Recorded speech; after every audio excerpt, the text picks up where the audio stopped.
The Florida Podcast Network, the voice of Florida.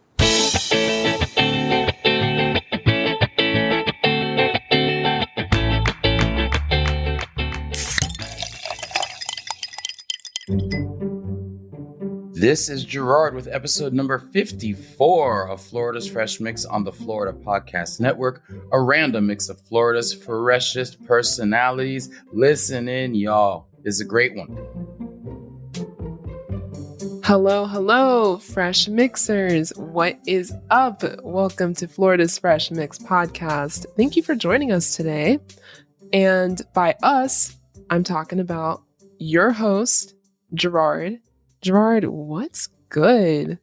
Everything's good. I just came back from my 25th, I'm aging myself here or dating myself, but my 25th college reunion, and I couldn't be happier and more exhausted.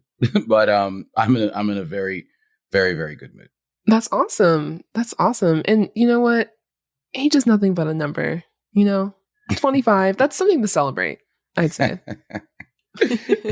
Exactly. Look, as long as black don't crack, I'm happy with it. Yes. I mean, I'm 25 years old, but yeah, we won't go into that. Did you have to do that to me? It cuts deep, Amber. Anyway, moving on.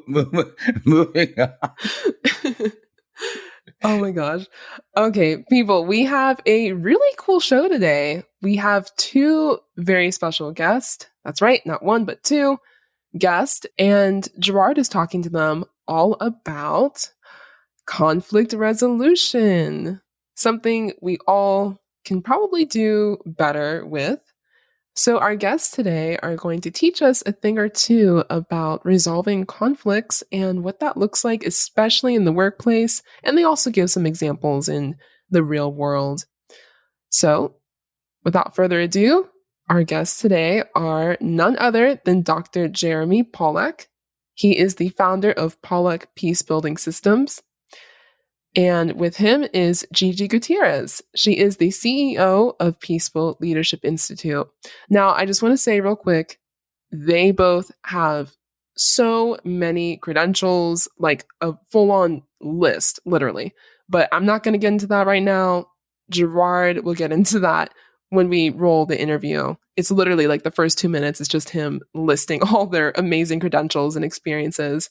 So you guys are in great hands on this one.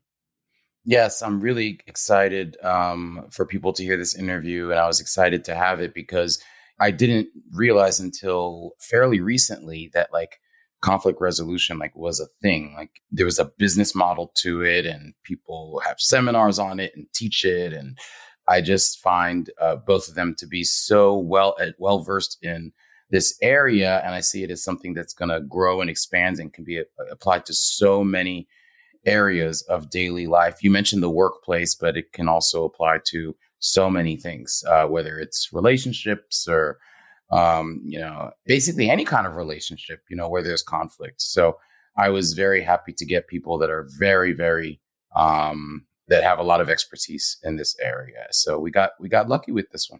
No, yeah, for sure. They are super well versed in this field.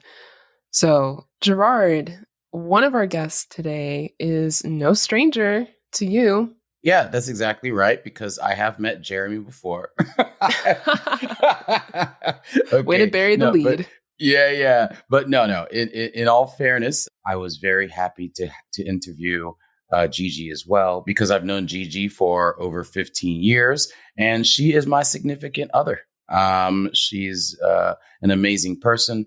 And I want to see if our audience thinks that I was able to, conduct the interview out of respect for her. I wanted to conduct it in the most professional manner possible. So our relationship never came up, and that was purposeful on my part.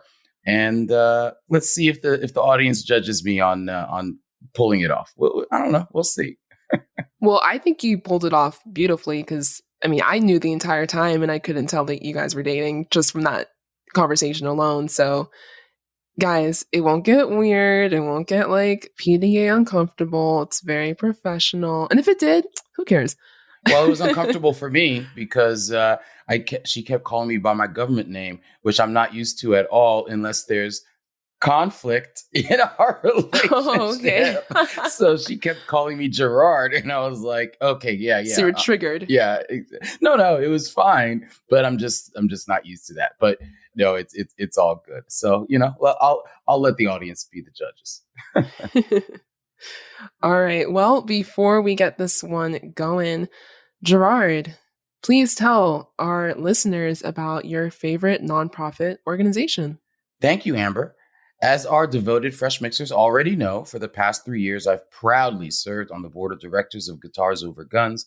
GoGo is an incredibly impactful nonprofit organization that offers students from disadvantaged communities in Miami, Chicago, and Los Angeles a powerful combination of music education and strong mentoring relationships with professional musicians to help them overcome hardship, find their voice, and reach their potential as tomorrow's leaders. Please head to the show notes for more information and, most importantly, to donate. And we talked a lot about conflict resolution among the youth in this interview, so it's very, very relevant and pertinent to GoGo's mission. Yes, absolutely. That donation link is in our show notes. It will always be in our show notes, so you guys know exactly where to find it. All right, Gerard, let's get this show on the road. All right, I'm a little nervous. There's one person I hope likes this interview more than anybody else. But at the end of the day, I found out during the interview that Jeremy lives in South Beach, Miami. So I see a double date in our future. So yeah, we'll see what happens. Cute. Okay, guys, please enjoy Gerard's conversation with Dr. Jeremy Pollack and Gigi Gutiérrez. All right. Hello, Fresh Mixers. So I've got to say, I've been waiting for this interview for quite some time for several reasons, which will become clear at some point. But number one on my list of why this is so important to me is because, I'm always trying to learn new things every day, and it delves into a topic I know very little about. I feel like it's an burgeoning topic, and I'm very excited to hear about it, particularly as an attorney. I deal with the negotiations every day, but not quite an entire industry focused on this one thing. And that one thing is conflict resolution. So I wanted to talk to experts in this field, not one, but two, who have a symbiotic relationship in working towards spreading the ideas and trainings and coaching with respect to conflict resolution, not only throughout Florida, but throughout the country. And I have the pleasure of having these two people here with me today. Now, first, we've got Jeremy Pollack, who's the founder of Pollack Peacebuilding Systems, which is I kid you not, it's the largest workplace conflict resolution consulting firm in North America. Okay, not just the US, but North America, y'all. And so he's a conflict resolution expert and consultant, and he's got degrees up the yin yang. He's a certified organizational development coach, certified clinical trauma specialist, and he's an associate certified coach under the International Coaching Federation. He's a published author and a contributing writer for Forbes.com, Industry Week, and more. And he's also a personal development coach. And so welcome, Jeremy, to our discussion. I really appreciate having you here. Thanks for having me. Glad to be here. Now, also with us is his colleague and collaborator, Gigi Gutiérrez, who is the Chief Executive Officer of Peaceful Leadership Institute, which is a Florida nonprofit. She's also the co-founder of the Florida chapter of the Association for Conflict Resolution, also known as ACR, of which Jeremy is also a co-founder and is currently the chairman and president. Gigi was the former president and is now the president-elect. She received her Master's of Science in Negotiation and Conflict Resolution from Columbia University, which is near and dear to my heart because that's where I went to law school. Gigi, how are you today? How's it going? And welcome. And thank you so much for joining us today. I'm great, Gerard. Thank you for having me. All right. Excellent. Now let's talk about, this is the Florida Fresh Mix podcast, and we've got two Floridians here. Jeremy is based in Miami, Florida, but he's originally from Los Angeles. So I got to ask you, Jeremy, I mean, you've got, movie star good looks. You could have had a totally different profession over there on the West Coast. What brought you here to Florida? Oh, man, I came with a lot of people, I think, during the pandemic. The lockdowns in California were too much for me. And I thought, I'm I'm ready to leave and go to another beach somewhere else. And so I found Florida, and this is the place that suited me. Now, Gigi, you are from the Bronx, New York, which couldn't be more different than California, but you now live in South Beach, Florida. So tell us, what brought you from the Bronx to the beach? What brought me from the concrete jungle to the beach? Let's see. I love the beach. And it was, again, also during COVID lockdown. And what better place can you choose than Miami Beach? I mean, that's it. So let's start. I'm very curious to know how each one of you got into this field, because I find this field to be very specific, and I think it's very much needed in our society, particularly today. Jeremy, how did you get into this? I started out with a coaching practice. I was a martial arts instructor for a long time, and then I started coaching, doing personal development coaching with some of my students, and I really liked it and enjoyed it. What kind of martial arts, if I may ask? Oh, I owned a mixed martial arts academy. So we did kickboxing and jiu-jitsu and all that stuff. Okay, so I'll never pick a fight with you. Okay, yeah. Go ahead. Shout out to Florida Defensive Tactics, because I'm an instructor there now as well. So I started a coaching practice with some of my students, and I really enjoyed it. I really got interested in psychology, and I started working in a lab in evolutionary psychology at UCLA. Doing psych research, basically social psych research from an evolutionary perspective, which was very focused on threat perception, cooperation, conflict in groups, that sort of thing. And then I went back to school, got a master's in anthropology and studying group cooperation and conflict. And the more my coaching practice developed, the more I got interested in this kind of specific area of conflict psychology, cooperation psychology. And so I got another master's in conflict resolution and peacebuilding. And then it went on to get my PhD in psychology. So really focused on social psychology with an emphasis in conflict and peace psychology. So that was like kind of my academic trajectory. And during that whole time, I was building my coaching practice, and then eventually launched our consulting firm in 2016. And we, growing pretty rapidly since then. And just got really, really focused in on organizational conflict. So I sort of, not necessarily by design, but just by chance of what kind of interested me and where the consulting firm led us, I became more of like an organizational social psychologist focused on peace and conflict. That's great. One of the themes that we have that run throughout so many of our episodes, is people doing something they love. And it seems that you kind of, this wasn't a plan that you had originally. It's something you kind of fell in love with and explored into greater and greater depth, and decided how to make money out of it. And I think that that's fantastic. And we like to inspire people as much as we can on this show to follow their passions. So let me turn to you, Gigi. How did you end up getting into the conflict resolution field? Well, Gerard, this is a personal journey for me. Growing up in the 80s and in the Bronx, it was riddled with conflict. And just from as a child, I've always been a great listener. For some reason, I've been a sounding board for many people throughout my lifetime. And I became a paralegal. I worked with family law, immigration, and I sat in the court a lot as a liaison with between the district attorney and some victims of domestic violence. And it was just, I sat there, it was win-lose all the time. And I just thought there has to be something else. Like there has to be another way to resolve conflict. And, I'm thinking of these two words, but I didn't even know that there was an entire profession out there for it. So I began to do my research because I was in a crossroads. Am I going to law school? Am I going to go to grad school? And I came across, I did research on I actually typed in alternative ways to resolve family disputes, and an array of information, popped up. That's when I learned about conflict resolution, mediation, and that's where my journey began. I applied for Columbia University, the School of Professional Studies, and I was accepted into their negotiation and conflict resolution program. And here I am today. That's fantastic. And it sounds like you got your eyes opened to this issue watching, I guess, some of the most raw situations possible, which are, family conflicts. And you talk about one winning, one losing. I mean, I'm sure you saw moms, mothers against fathers, and kids are involved. And that's pretty moving. And I want to talk about all the different ways that conflict resolution can apply to different aspects of our society. But let's wrap up the background here with, how did you guys end up coming together? I'll leave it to either one of you. You want to take it, Gigi? see if we remember when we first came across each other. Yeah.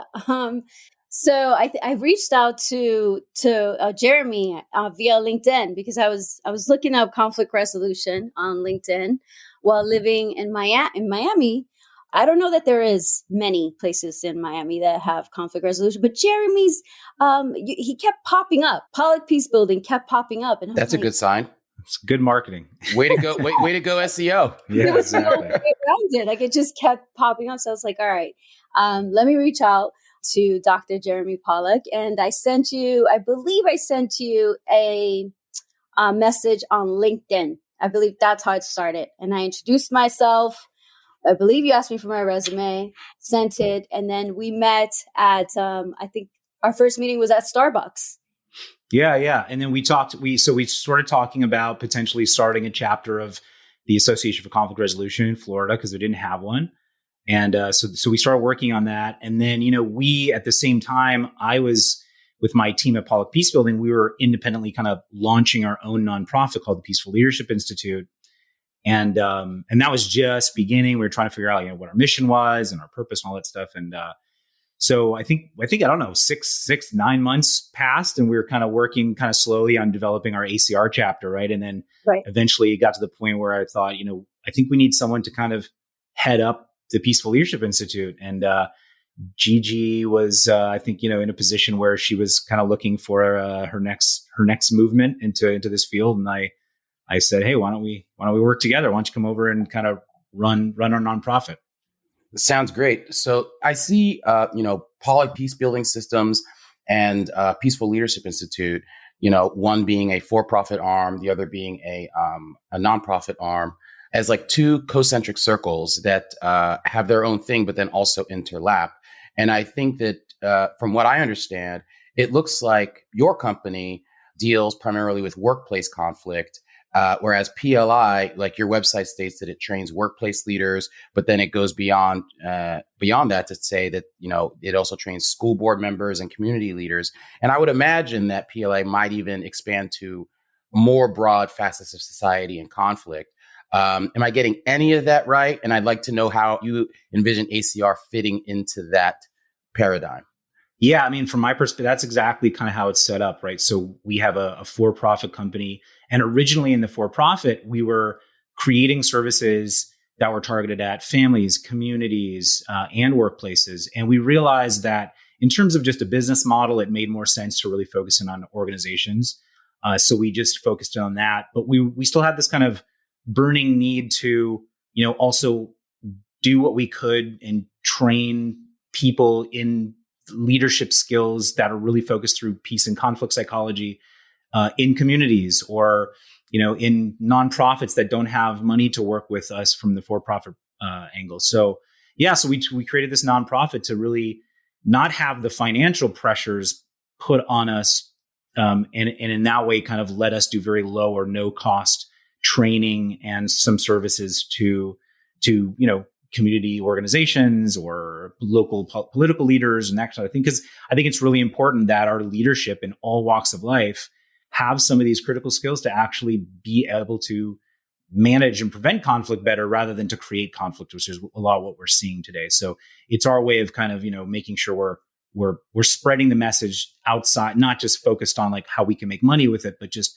how we can give back to the community at large. Right. And how does ACR fit into the paradigm, and what was the impetus for creating? Now, just to be clear, ACR already exists. There's a national chapter, and there are chapters throughout the country, correct?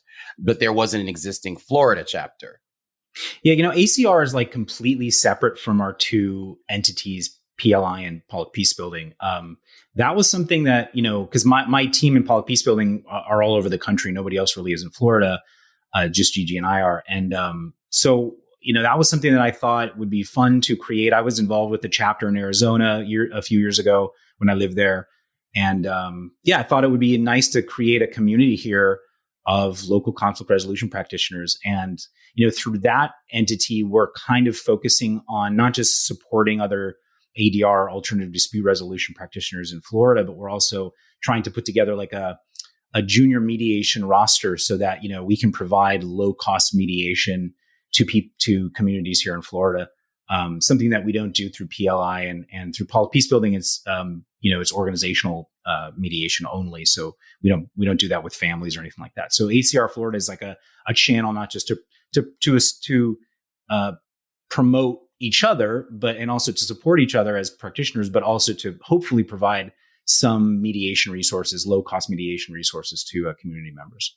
Right. Okay. And it sounds to me that ACR is one of the primary functions, or secondary would also just be networking amongst people that do things similar to you guys. Am I warm? Yeah. Okay. All right. Great. Excellent. So now, Gigi, I want to turn to you for a second to talk more broadly about what I really want to get into. We can talk about conflict resolution in the workplace. We can talk about it, as like PLA's website says, talking about training school board members and community leaders. In your mind, are these the primary areas of conflict when you think of, conflict resolution, coaching and training? Can you give us some examples of how conflict coaching can help in these situations? And then I'm going to throw this out to you so you can both think about it afterwards. What other areas of conflict can this possibly expand to? Okay. Well, I'll say that, Gerard, conflict is everywhere. Like whether it's workplace, home, school. I like to use an analogy about fire, how conflict and fire can relate. We need fire for cooking, for light to stay warm. And if we do not tend to that fire, it will become destructive and burn the house down. Same as conflict. When it is not addressed, it escalates.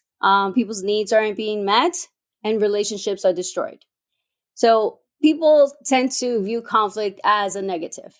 That's not necessarily a fact. Conflict brings about an opportunity for growth, and to build relationships. And there's also several types of conflict management styles, which, depending on who you're in conflict with, which approach you want to utilize. We have, competitive, which tend to be mostly like sharks in the business industry or in high conflict situations, such as the military. So competitive is win-lose.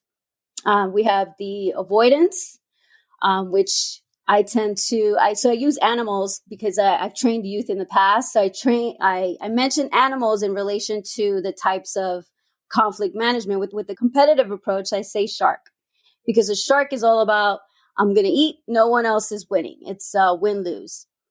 Then we have the avoidant type of conflict management style, which tends to be a turtle. A turtle goes in its shell and does not want to hear anything. It will avoid its predator at all costs, or try to. Same as in a conflict, if you feel like, for example, I'll use the subway. The subway in New York, there's a lot of conflict, and sometimes people push you around. Instead of confronting or utilizing one of the communicative approach, you just avoid it. That would be the best approach during this climate. If something happens in the subway, just take the avoidant conflict management style. So then we have the compromise, which I say to the youth that it's an emperor penguin. An emperor penguin, the male, will sit on the egg until the mom goes out. She goes out hunting, and while the male is sitting on the egg, keeping it warm, it's sitting there with last year's food in its belly, so it cannot move at all. And that is the compromise being made. So with compromises, give and take. And we have the accommodator, which tends to be like a dog, how just loyal they are to a fault. Even if they're let's say their owner's mistreating them, which unfortunately does happen. They stick around. They're just so loyal and they accommodate, and it tends to hurt the accommodator. But again, it's all depending on who you're in conflict with these approaches. And the last one, which would be an ideal society, is the collaborative approach. And with the collaborative approach, I like to reference the orca whales. They are a team of hunters. They have to hunt in packs to be able to eat. I don't know, there's a visual that comes to mind, maybe where there's a seal on an iceberg and the orcas are just working together to get that meal. So they have to remain collaborative and be on the same team. And again, that is an ideal society for all of us to work collaboratively. I think that it's great to have these types of analogies, particularly with animals, especially some of them very cuddly, lovable animals. But as a way of expressing to people, the common person like me, how conflict can be resolved. I'd also like to talk about how conflict is created. Like, Jeremy, a lot of conflict, you're the guy, you've built your business on conflict in the workplace. What do you experience on a regular basis? Why do people reach out to you in the workplace world? Well, there's so many different themes to conflict that happen in the workplace. A lot of times what we see is there's some dynamic with leadership that's sort of ineffective in some way. I'll give you just a very common example. And this is, it basically gets to one of our fundamental psychological needs of feeling like I am valuable, my identity is being appreciated, et cetera. When people feel like their ideas are not either getting heard or they're just not being considered at all, that tends to create a lot of conflict, especially when it's a dynamic either with a coworker or with a supervisor. And so, once that happens a couple of times, when someone says, "Hey, I think we should go this direction," or "Hey, what about this idea?" And it just doesn't feel like the person's even listening or they're not considering it. After a couple of times, they stop giving those ideas out. They start staying quiet and they start feeling extremely frustrated. And they wonder, like, what am I even doing here if my ideas aren't going to get met? And from there, if it's not resolved quickly, it can kind of spiral. And, we talk a lot about biases and filters. One of the biases that we look at is called hostile attribution bias, which is basically a filter placed upon the perception of someone that says every time this person interacts with me, it's sort of hostile, whether it's just a benign smile or a wave or a very quick little email message or something. It's all kind of viewed through this lens of hostility. They're trying to challenge me. They're trying to second guess me. They're trying to dismiss me, et cetera. And so that just tends to spiral, and then the relationship completely breaks down and trust is broken down. That's kind of a common one that we see. People don't feel like their voice is getting heard, their ideas are getting considered, and it really tends to spiral into conflict. And that sense of being included and having my voice heard or having my ideas valued as well is really important in a workplace. So it sounds to me that the kind of slights or the feeling of being muted that you're describing would be felt by someone who's an employee or, definitely not at the top of the food chain. If I'm an employee and I feel that way, how does that manifest itself into that coming onto your radar? Well, so typically what happens is either it's happening between executives or it's happening between like an employee or direct report and their manager in some way. Oh, so sometimes it's between executives who might even be at the same level, like between a COO and a CFO, maybe? It happens a lot. Yep, two heads of departments, and they both have to cooperate to get the mission done, and both of them feel like the other's not listening, or one of them feels like the other's not listening to them, and they never get their ideas heard. So, and their department is discounted or something like that. So, yeah, we see both of those things, and usually what happens is if that goes on for long enough, other people start to notice, and it starts to affect morale. It usually gets to HR at some point because there's stress involved with people on the teams. There's definitely a lot of tension, and so at some point, whether it's like a senior executive that's overseeing this or witnessing it, or it's an HR director or someone, those people will reach out to us and say, "Hey, we've been experiencing this one thing between these two people or three people or four people. And it doesn't seem to get better. We've had conversations. We can't figure out how to get through this. We need some experts to come in and help." Does it ever come across your desk where an employee is just pissed at their boss? So we're talking about the bottom of the rung to the top of the rung, and that's the issue that's put in front of you? Usually it's between someone who's a direct report. So it's not as often that, someone at the bottom, 3 levels down would get mad at someone who's like at the senior. It's usually between people that are more interacting. It's usually and the reason that this comes up so often too is there's always power dynamics at play in any system of human beings that are trying to cooperate together, including in an organization. So if there's a power dynamic where I feel like my ideas are not getting heard, and I feel like I have no power, and this person has power authority over me directly, that's going to create a lot of inner frustration and then leading to conflict. Power dynamics are the way of the world, particularly in America. Gigi, let me ask you. So take me outside of the workplace, okay? Because I see PLI as an entity that deals with not only workplace conflict, but basically conflict anywhere. So this is your pitch. Tell me how conflict can apply to so many other different things, whether it's romantic relationships, family feuds, politics, anything else. And if you give me categories or specific examples, like your mind must be swimming with, you're probably going to say it can apply to anything, just tell me what comes to mind for you. What comes to mind immediately is cultural barriers.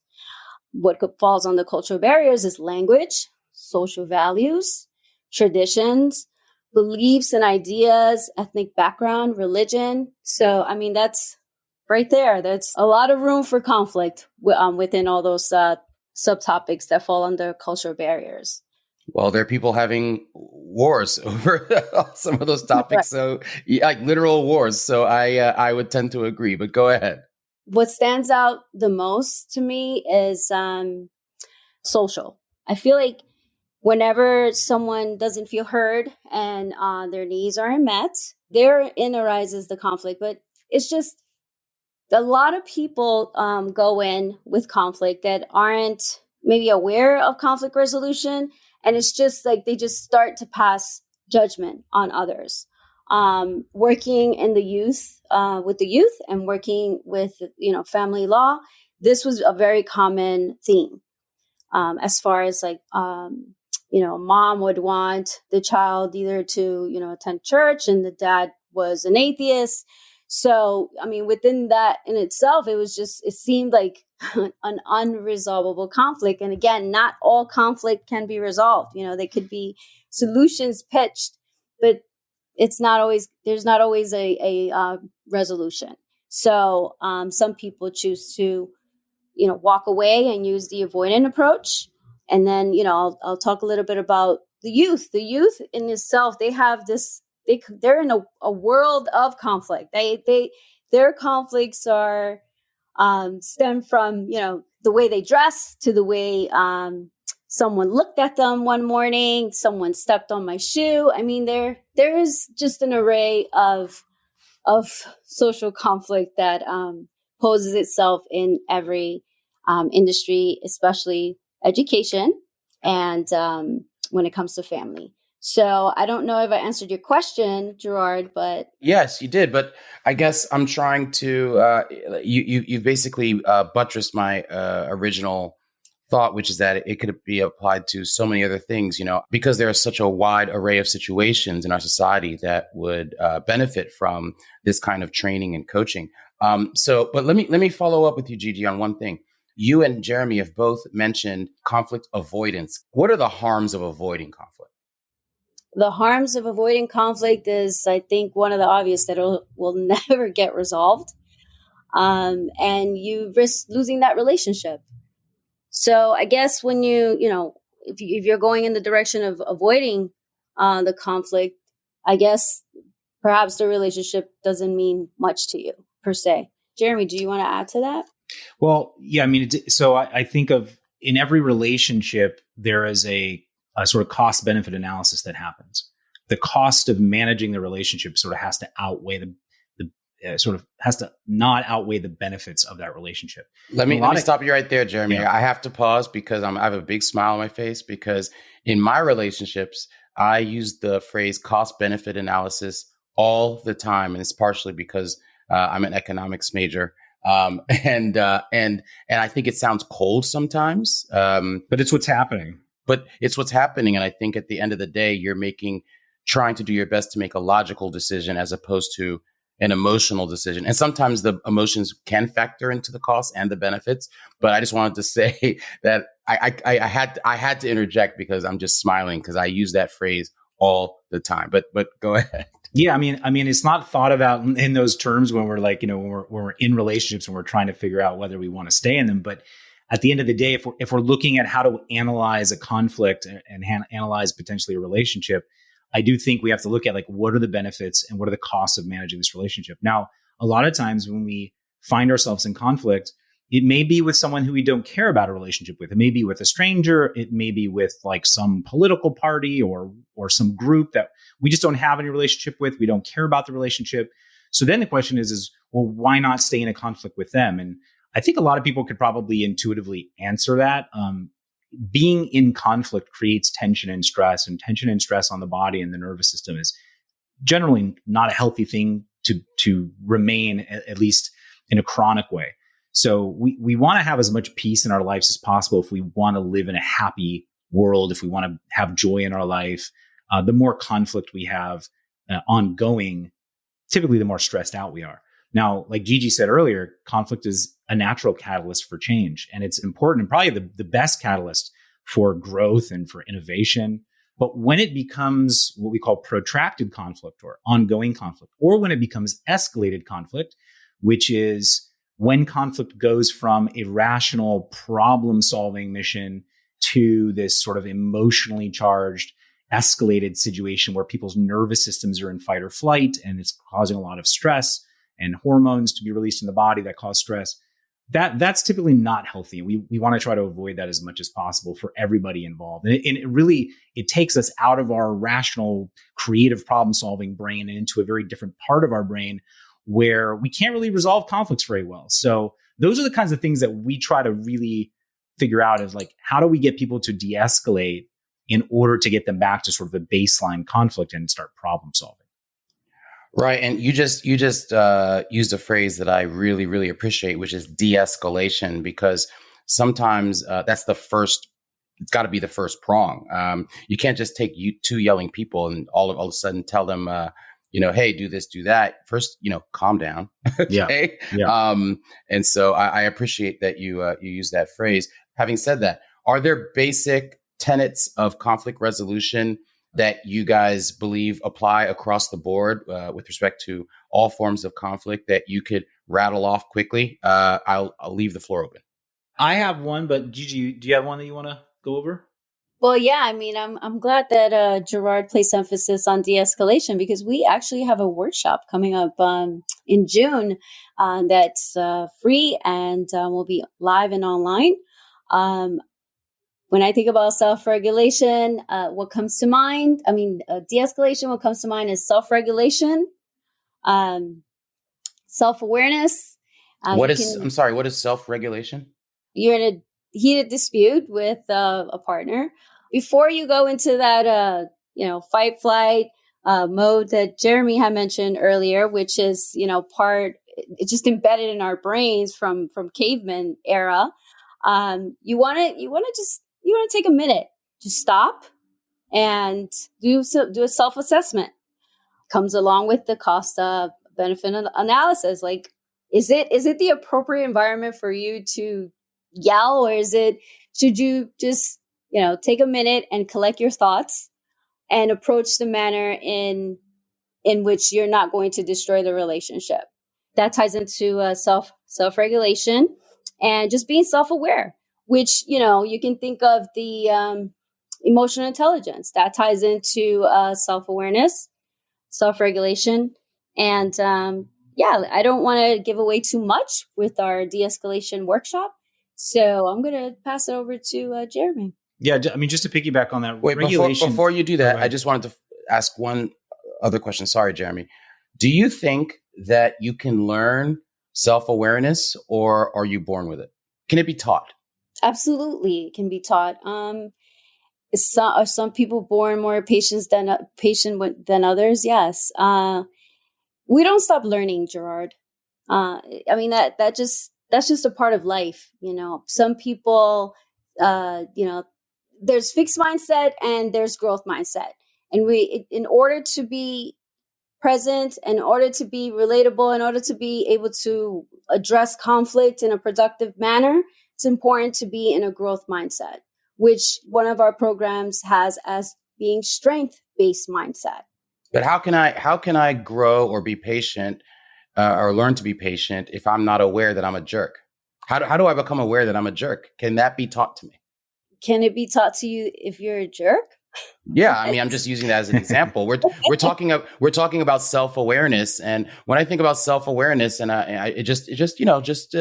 with certain people that I meet every day, I'm just like, this person is so not self-aware. Like they're lost. Like, and I don't know, maybe I'm being too hard on people. I would like to live in a world where people could learn to be self-aware. What is your view on that? Is there hope? Can people learn to be self-aware? They have to be willing. Absolutely. People can learn. 100%. Yes. I think people can learn. They just have to want to learn and be open to learning. Yeah. This kind of work, conflict resolution, self-awareness, self-regulation, all these kinds of terms we're using, it all takes effort. And the only thing that's going to get someone to put in the effort is motivation. So why are they motivated to change? Are they motivated to grow in some way, whether it's through self-awareness or some other way? And what is it that's motivating them? So some people hit a bottom where they've lost a bunch of employees, or where they've gotten sanctioned by HR, or, where they're on the verge of losing their job, or they're on the verge of losing their family or something. And they go, you know what, it's time for me to change. Or they don't. And they are sabotage themselves and they mess their lives up. So, it's just a matter of, at some point, whether someone's willing to look at the circumstances of their life and notice, like, I could use some improvement in certain areas. Right. Now, Jeremy, we've talked about self-awareness. We've talked about de-escalation. Is there any other prong that you wanted to add to certain important tenets of conflict resolution? Yeah, so one thing that I'll say about all conflict resolution is I look at the idea of conflict resolution in two buckets. One of the buckets being care, and one of the buckets being problem solving or solution building. No one is going to be able to get to problem solving if they're not feeling cared for first. In some like sort of minor conflicts, sure, you can just get to problem solving. But if anybody's in a real sort of escalated or protracted conflict with someone, typically the way that I look at it is there's some level of not trusting someone, not feeling cared for, not feeling heard, not feeling seen, etc. And we have to do that work first before we jump into solution building. And you'll see this like in your personal life. If you have a significant other and that person feels really escalated and comes to you and is giving you a problem, if you jump straight into a solution with that person, typically it won't, even though you're giving them a solution or you think you're giving them a solution, it's not necessarily what they want. They want to feel heard and cared for first. And they might not even need a solution from you, or they might not already know the solution or whatever it is. They just want to feel heard and cared for first before you get to solution. So I think it's really important when you think about resolving conflicts is, how do I care for this person? How do I make them feel seen and heard and valued before I start getting into the solution building part? I came across something on your website for Pollack Peacebuilding Systems that I had never heard before. So I have to say, it's very impressive. You have a plethora of mediums for offering your services, from trainings, multiple types of trainings, to keynote presentations. But you also include fractional ombuds. I don't even know if I'm saying that right. First of all, am I saying that right? And second of all, what the hell is that? Yeah. So an ombuds is typically like an internal mediator that companies hire to bring in. And so that person is like an internal conflict resolution, specialist. And so if there's problems between people, that is the person who mediates those problems. So companies, sometimes they can bring in an ombuds person, or sometimes, we offer a part-time, sort of fractional ombuds person, which means we kind of embed ourselves into a culture, and sort of on demand, we offer those mediation services, and it becomes easier because we get to know people in the culture. We get to build trust with people. And so having that relationship, sort of that embedded relationship, makes mediation a little bit easier. Okay. Here's an open question for both of you. Have either one of you experienced an instance where conflict coaching techniques have failed through no part of your own? Because I don't want to, impugn your strategies. But I sometimes I can imagine that sometimes it would be damn near impossible to actually resolve a situation, whether it's due to the stubborn nature of the parties or the nature of the situation is very difficult. So is it sometimes better to try and fail and have both parties go their separate ways? Have you seen instances of that where it actually, you tried and hey, at least you could say that you tried? What's your experience with that? Yeah, I'll say that our mission is peace. So how do we get people to peace? Sometimes that means keeping them together, and sometimes it means peacefully separating. So we're not attached to some certain outcome. I've been involved in several cases where individuals, it wasn't the right fit for them to be in that relationship or that organization or that system. And they decide with our guidance and support, and they feel, somewhat empowered to make a decision to say, this isn't right. There's better things out there for me, and I'm going to go that way. And it turns out better for everybody. I mean, a lot of times the organization feels the same way. They're probably not a good fit, and the individual feels the same thing. I'm probably not a good fit. And the thing that's keeping them there is some level of stubbornness or some fear of not being able to get a new job or whatever that is. And so if we can work with them to empower, if we get to the point where we say, hey, listen, you've tried to talk, nothing's changing in this culture. It doesn't feel like a good place for you. You're not happy here. You're stressed out. How do we support you and empower you to find a place that really does work for you, that you can feel happy at, you can feel less stress at? That's a place, that's a position of power to make that choice to leave rather than stay. But either way, like, we're not attached to the outcome. We want to get people to peace, whatever that means. Did you want to say something, Gigi? Yeah, I did. I just wanted to add to it. You cannot force change. If people have to want to embrace it, we'll provide the tools and I give it my all. And then it's up to that individual whether they're going to utilize the tools or not. Okay, excellent. Here's a personal question. You can either answer it or not answer it, or answer it any way you want. You guys are experts in these fields. Do each of you deal with conflict in your own life similarly to how you teach other people to deal with it? Is it do as I say, not as I do? and on top of that, is it ever okay to yell? So I'm open to either one of you while you're like both angry at me and you're thinking, Jesus, why did he ask this question? I'll say I basically only yell, and I never use these concepts in my personal life. No, I'm just kidding. That's the longest pause I've gotten to a response in the entire interview. So anyway, I'm leaving it up to either one of you. Go ahead. All right. I mean, I'll go first. I'll start by saying I'm human. I am a lifelong learner. Therefore, I am always ready, willing to accept and listen to constructive criticism on how I approach my personal conflicts. I have a sibling, so maybe she would, I don't know what she would say when it comes to our sibling rivalry. It's better to have healthy relationships in your life.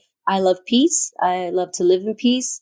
And my mission is to bring awareness to peace. So if during a, high conflict situation in my personal life, I practice what I preach. I'll take a minute. I'll take a walk. I will let the person know I need a minute. Let's revisit. And again, I'm only human. I have been in situations where I have to self-regulate. So. Well, that was sounded pretty honest. And Jeremy, you have the benefit of having a little longer to think about how you want to deftly answer this question. So go ahead. Yeah, well, I'll tell you, in my professional life, like work, my employees or clients, I feel very, very good at in terms of the way that I interact. So I definitely practice a lot of it there. In my personal life, family, friends, etc. Definitely not perfect, and I'm always learning. I think my wife, who's not a conflict expert, she's a yoga teacher, but she she has, I think, been one of my greatest teachers. I mean, she's like the kindest person I've probably ever met. So her rubbing off on me and teaching me how much kindness gets you, as opposed to being like sort of too assertive, which I could tend to be in my personal life. I've used kindness a lot more since knowing her and being in a relationship with her. So I think that's been good. And I feel like I'm constantly staying aware of the dynamics of relationships and whether or not I care about it. So for instance, if I'm like one of the places that I don't practice this stuff as much, and I'm very deliberate about it, is like when I'm dealing with a customer service person and I'm kind of angry and they've done something wrong. It's like I don't care about this relationship. And so I'm going to be a little bit more assertive in this situation. Sometimes, it doesn't make me feel great. And so I learn sometimes like, okay, sometimes I'm okay with that. And sometimes I should be kinder. And so I soften up. And so it's always an interesting little, game that I'm playing in my head to figure out what the right strategy is.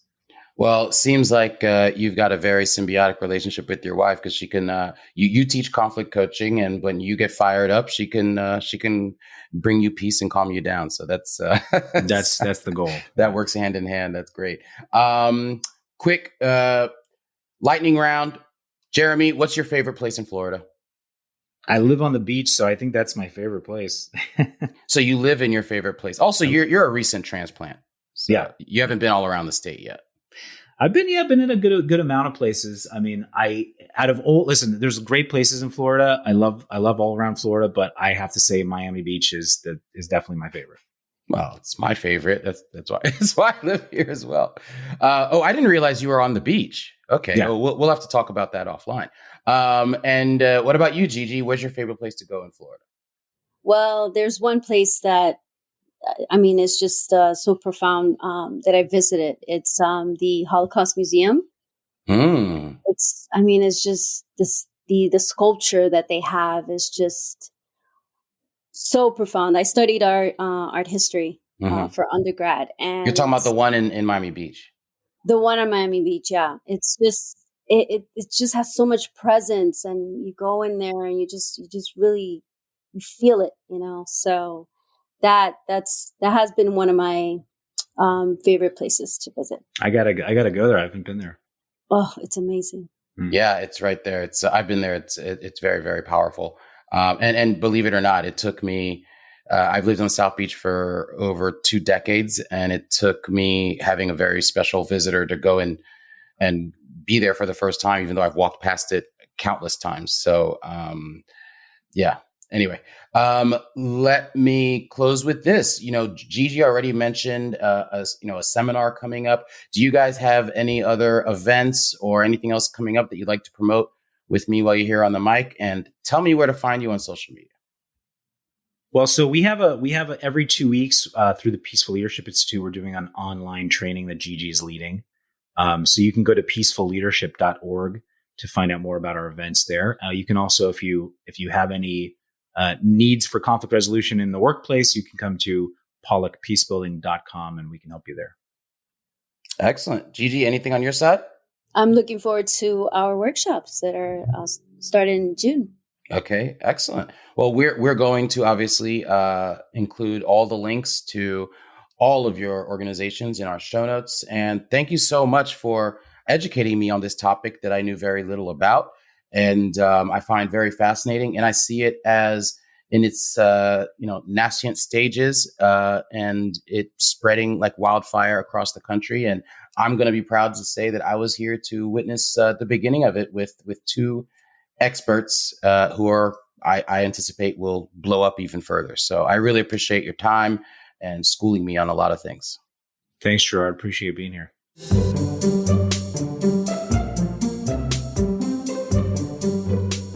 So, Fresh Mixers, in addition to y'all wondering how Gigi and I would interact on here, I think you must be very impressed with the symbiotic relationship between Jeremy and her, and like all of the knowledge that they dropped about a topic that I'm really, really super interested in.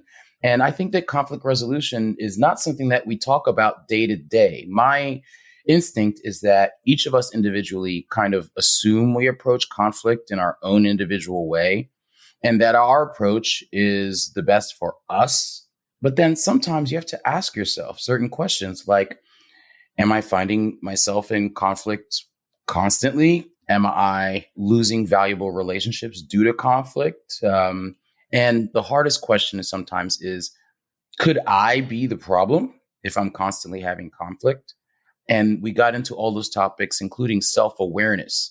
And what I love about what Jeremy and Gigi are doing is that they're teaching people how to deal with conflict, which I don't think comes across people's minds as readily as it should, because as they discussed, conflict permeates basically all aspects of human existence, right?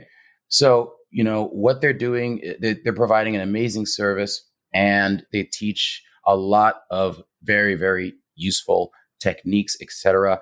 And I predict that this area, it seems like a niche area right now, but it will completely blow up. And one thing I gleaned from this interview is that while not everything can be taught, I'm more convinced than ever that conflict resolution actually can be taught, including self-awareness. And the other major takeaway I took from this is that kindness and de-escalation can go hand in hand in reducing, minimizing conflict. So be kind and learn how to de-escalate with proper techniques, or just de-escalate in general. So if you want to learn more about how to do that, I would suggest contact them, contact Pollack Peacebuilding Systems, contact PLI, and learn more about these techniques, which you can apply to basically any area of your life. So that is my fresh take. Thanks so much for listening in, and I cannot wait to have you hear our next episode of the Fresh Mix Podcast.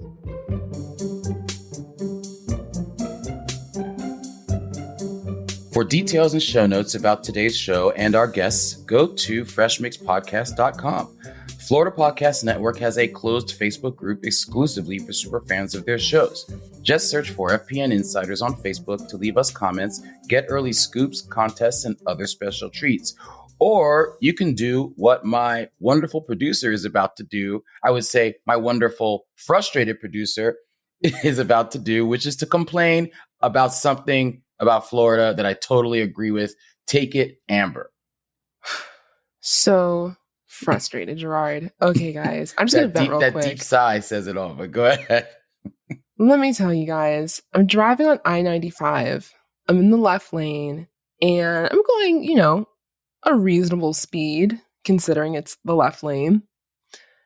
Directly to my right, there is a pickup truck who's kind of driving parallel to me, like we're almost like side by side. The car behind me decides that I'm going too slow. And I'm sure you've seen people go around drivers in the left lane by maybe going into the shoulder, which is really dangerous. Yep, this is Florida. I've seen it all. Yep, especially in Miami, Gerard. I cannot even imagine. You've probably seen this too. Instead of going around me on the left side on the shoulder, this driver goes right in between us, me and the pickup truck, right in between us, creates their own lane, literally. And wait, I thought the pickup truck was right next to you. Yes. Now, this I have not seen. Okay, go, except for motorcycles. But right. It literally did what a motorcyclist can do because they're a motorcycle, even though that's super dangerous too. But yes, the car went directly in between the left lane and the lane that was directly right of me, went in between myself and this pickup truck driver. I was livid. It actually made me reconsider living in South Florida. I'm like, wow, is this what I gotta deal with now? People are just creating their own lanes when they think I'm going too slow. Gerard, I was heated. Look, I've lived here a lot longer than you have, and that is the first time I've ever heard of that happening. And let's just say statistically, that probably will never happen again. Please do not leave Florida and do not leave this show. We love Florida, remember? True. We just don't love Florida drivers. And I think that's a fair statement. That's right. That's right. Well, I'm glad I'm glad you got to vent, but all right, moving on. I feel like, And I'm glad he didn't hit me. I'm glad I'm alive. yeah, I was gonna ask, like, did the side mirrors hit each other? Like, at least he didn't hit you. So thank God for that. But anyway, be sure to visit all the great shows at FloridaPodcastNetwork.com. Keep catching Who's Fresh in the Florida Mix with Florida's Fresh Mix podcast, and be better drivers. That's all I gotta say. All right.